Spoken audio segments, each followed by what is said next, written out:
So today I want to share from Chovos halevovos, second treatise, which is the second portal of the 10 of the gates of duties of the heart, chapters 2 to 5. The goading words of the righteous prompt us to get out of and clear up 1. Dissatisfaction and power hungriness versus the happiness and satisfaction, entitlement and taking for granted versus gratitude and appreciation, and 3, self-sabotage and willfulness, which is instead of versus perception and reception. There are 7 marks of wisdom, 7 classes.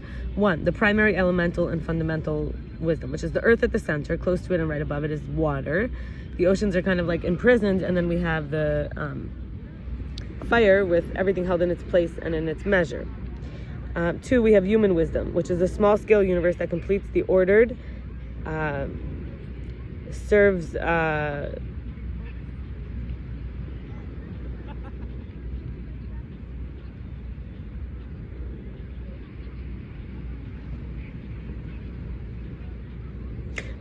human wisdom is the small-scale universe that completes that ordered sense of creation that constitutes its crowning beauty, glory, and perfection.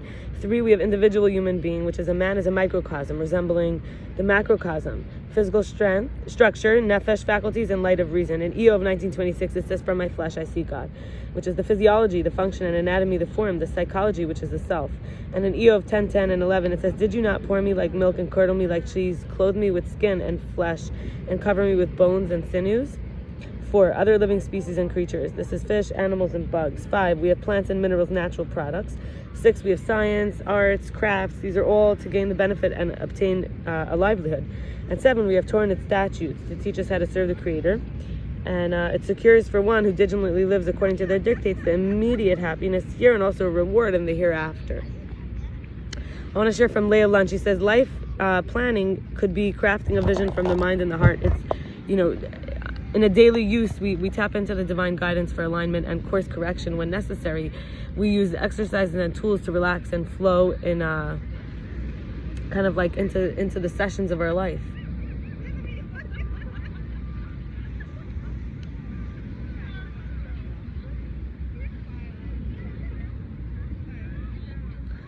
Connell says, emotional, psychological abuse within a relationship can leave a profound and enduring scar on an individual's life, including a diminished sense of self-esteem and worthlessness, financial distress, overwhelming sadness and fear, self-medicating with drugs, alcohol, and food, shopping, dissociation and isolation, difficulty trusting others and the self, headaches and fatigue, and GI or gastrointestinal problems.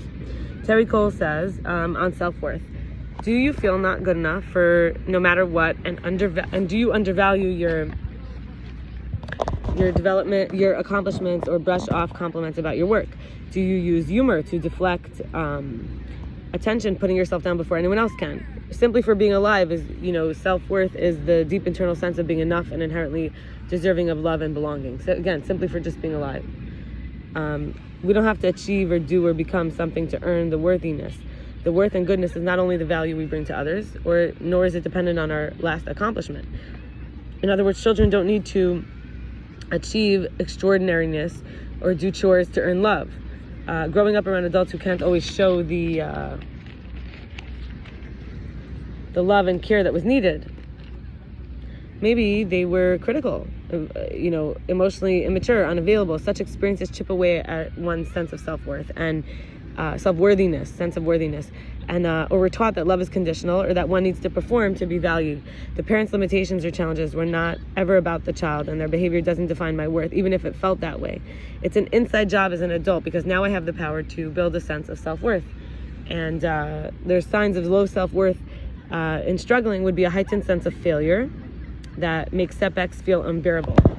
Constantly worrying about others' opinions or feeling the need for their approval, relying on external favors to feel valuable, like relationships, achievements, difficulty setting boundaries or saying no when we want to, and we can start to get that fulfillment as we do this conscious awareness that is not dependent on anyone but ourselves. When we strengthen ourselves and build from within. Sean Sheshan Hashmatpur says there are some downfalls of relying on strategies like consistently. He says we might end up overthinking every interaction like we're following a script. Instead, we have to shift our focus to enjoying the moment. We might lose our own authenticity trying to be perfect. Instead, we have to be honest about who we are. And it actually amplifies insecurities because we try to force the interaction. We try to change or hide parts that feel like unworthy, and actually we can start to value our own company first. Alice G. Walton, who's a senior editor for Forbes, says, in terms of raising kids with religion and spirituality, in a new study from Harvard's T.H. Chan School of Public Health, it finds that kids and teens who are raised with religious and spiritual practices tend to have better health, mental health, as they age. Their study was published in American Journal of Epidemiology. The study finds that people who prayed or meditated on their own time also reaped similar benefits, including lower risk of substance abuse and depression later on. They looked at 5,000 people taking part in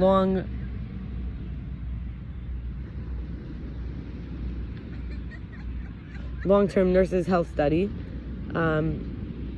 In the long-term nurses health study 2, and its next generation growing up today study, which is called GUTS.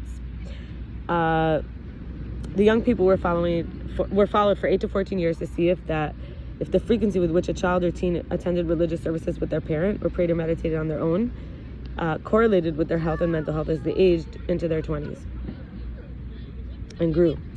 And those who attended religious services at least one time a week as kids and teens were approximately 18% more likely to report being happier in their 20s than those who never attended services. They were also almost 30% more likely to do volunteer work and 33% less likely to use drugs in their 20s as well. And those who meditated and prayed every day had more life satisfaction, and they were better able to process emotions and were more forgiving and less likely to have sex at an earlier time and to have an STI. And previous studies have suggested similar connections. People who are more religious often are happier. People who believe something greater than themselves are often more resilient to stress. So this Ying Chen study author said that the study shows that this can powerfully affect health behaviors, mental health, and overall health, happiness, and well-being.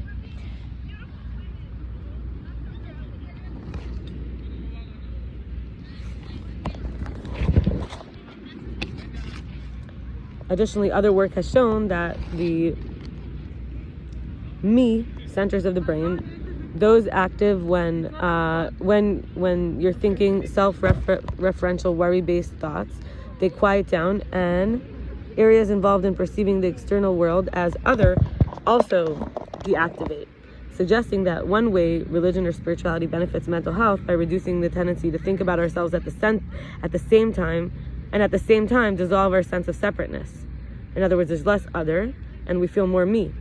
So as most people know, there's also a huge body of research showing that what meditation itself does for the brain and for mental health, reducing symptoms of depression to increasing attention and creativity. Additionally, other research has shown that experiencing awe or time in nature or silence time are all linked to greater happiness and well-being through mechanisms that are very likely related to those in this current study.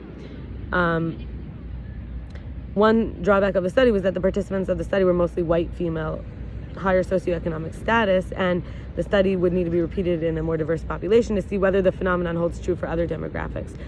And the last thing I want to share over here is that Rambam, Maimonides, in about a king arising from the house of David, he says that the geula, the redemption, will come through Mashiach and cannot come another way. And one who doesn't believe in Mashiach denies the Torah. And it says Hilchos Melachim is from Hilchos Melachim, the laws of the kings, chapter 11, verse 1 to 4.